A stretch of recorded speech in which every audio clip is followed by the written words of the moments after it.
Bonjour à tous, allez on voit ensemble aujourd'hui une petite stratégie pour augmenter la satisfaction des clients. Dans notre monde moderne, on essaye de multiplier les accès pour que le client puisse nous contacter. C'est une bonne chose, il faut au maximum optimiser les accès en les multipliant.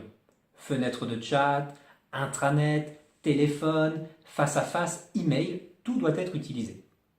L'erreur qu'on fait, qui est une erreur moderne, c'est de penser qu'il faut répondre par le canal que le client a utilisé. C'est vrai pour certains canaux. Je pense à la fenêtre de chat. Si un client vous contacte par chat, vous devez répondre par chat, parce que c'est interactif. Il y a des cas où la question ne se pose pas. Si vous contacte par téléphone, vous devez répondre par téléphone. Vous n'avez pas à lui raccrocher au nez et lui répondre par email. Ce qui va nous intéresser dans cette vidéo, c'est justement l'email. Un client qui vous envoie un email, vous devez lui répondre par téléphone. Et surtout pas par email.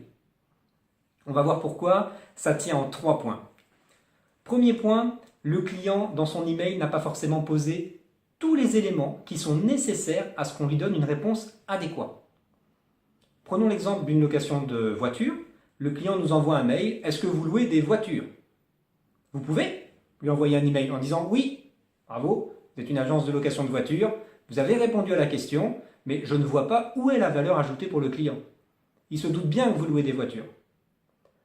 Il n'a pas donné tous les éléments nécessaires, ou alors, deuxième cas possible, il n'a pas donné assez d'éléments pour qu'on lui fasse une réponse qui a de la valeur ajoutée. Dans ce cas de figure, il est quand même bien plus intéressant de contacter le client. Monsieur, on a reçu votre email, dites-moi exactement qu'est-ce que vous souhaitez. Le texte écrit du client est souvent trop court, laconique. Il n'a pas tous les éléments. Ou en tout cas, nous n'avons pas tous les éléments dont on a besoin pour donner la réponse. Le client a peut-être l'impression qu'il nous a donné tous les éléments. Mais nous, professionnels, on sait qu'il y a une multitude de cas qui sont similaires, mais qui ne sont pas identiques. Et du coup, on pourrait lui répondre par email. Mais qu'est-ce qui va se passer? Le client va renvoyer un email. Et du coup, on va devoir peut-être encore lui renvoyer un email en faisant la liste. Monsieur, il me faut ça, ça, ça, ça et ça comme élément. On ne fait pas de la satisfaction client là. Au contraire, qu'est-ce qu'il pense le client de son côté? Ah, ils n'ont encore rien compris, je suis encore obligé de leur écrire de nouveau. C'est peut-être pertinent pour nous, mais du point de vue de la satisfaction client, ce n'est pas optimum. Le client ne dit pas toujours sa vraie question ou ne donne pas toujours tous les éléments nécessaires pour qu'on fasse une bonne réponse. On oublie donc dans ce cas-là la réponse par email. Deuxième cas de figure, on risque de répondre à côté. Le client envoie un email, on a vu qu'il était maladroit dans sa question, mais imaginons qu'il ait donné la plupart des éléments.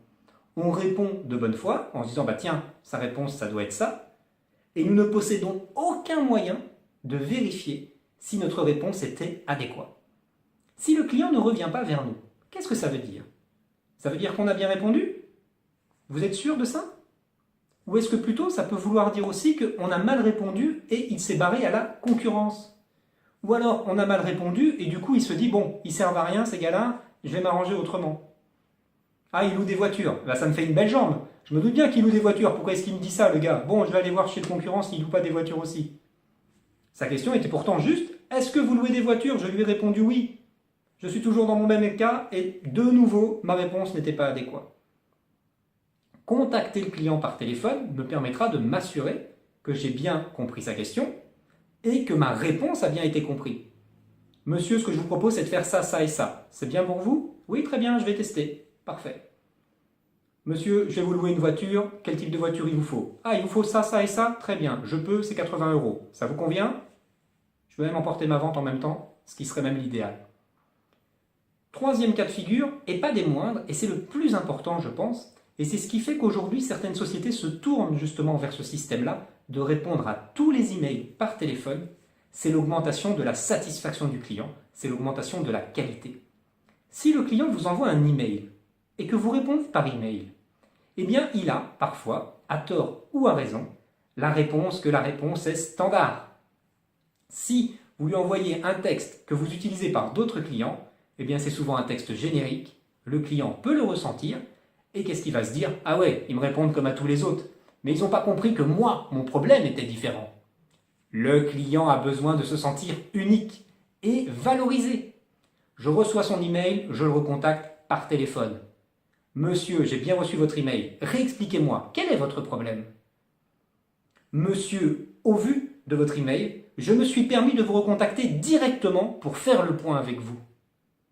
Est-ce que ces deux phrases d'exemple ne valorisent pas beaucoup plus le client qu'une réponse standard par email? Oui, nous louons des voitures. Monsieur, j'ai bien reçu votre email. Expliquez-moi un petit peu dans quel cadre vous avez besoin d'un véhicule. Comme ça, on va faire le point ensemble et on va regarder quelle est la proposition la plus adéquate à votre situation. J'ai l'impression, et c'est mon opinion, que la solution téléphonique est clairement plus valorisante pour le client qui a besoin de se sentir unique, qui a besoin de se sentir pris en charge, que l'email standard qui n'a apporté aucune valeur ajoutée. Faites le test si vous avez l'occasion. Si vous répondez à des emails par email, regardez le nombre de fois où vous n'avez pas de réponse et que vous n'êtes pas sûr que le client a été satisfait. Une réponse parce que le client est obligé de vous renvoyer un email et vous partez dans un échange d'emails qui est chronophage, qui est pour quelqu'un comme moi qui fait beaucoup de fautes d'orthographe extrêmement chronophage parce que ça demande une relecture, ça demande une attention redoublée et tout ce temps, toute cette énergie investie ne l'est pas pour satisfaire le client. Elle est juste là pour éviter de faire des erreurs. Quelle entreprise aujourd'hui a envie de dépenser des ressources, que ce soit humaines, financières ou que ce soit du temps, juste pour essayer de faire correctement son travail, alors qu'elle peut investir ces mêmes ressources en quantité moindre pour augmenter la satisfaction des clients? Faites le test sur les emails et faites le test, pourquoi pas, soyez sceptiques, comme dirait Olivier Roland, soyez des sceptiques intelligents. Je ne sais plus comment il le dit d'ailleurs, ça ne doit pas être sceptique intelligent, mais soyez des bons sceptiques, je pense que c'est plutôt ça qu'il dit. Faites le test, prenez vos 10 prochains mails et travaillez comme d'habitude. Et puis ensuite, prenez 10 mails et répondez-y par téléphone et regardez si l'impact sur vos clients n'est pas beaucoup plus fort. Ça vous permettra de vous forger votre propre opinion et j'espère que vous me rejoindrez dans cette logique qui est augmentons la satisfaction de nos clients. On est là pour ça.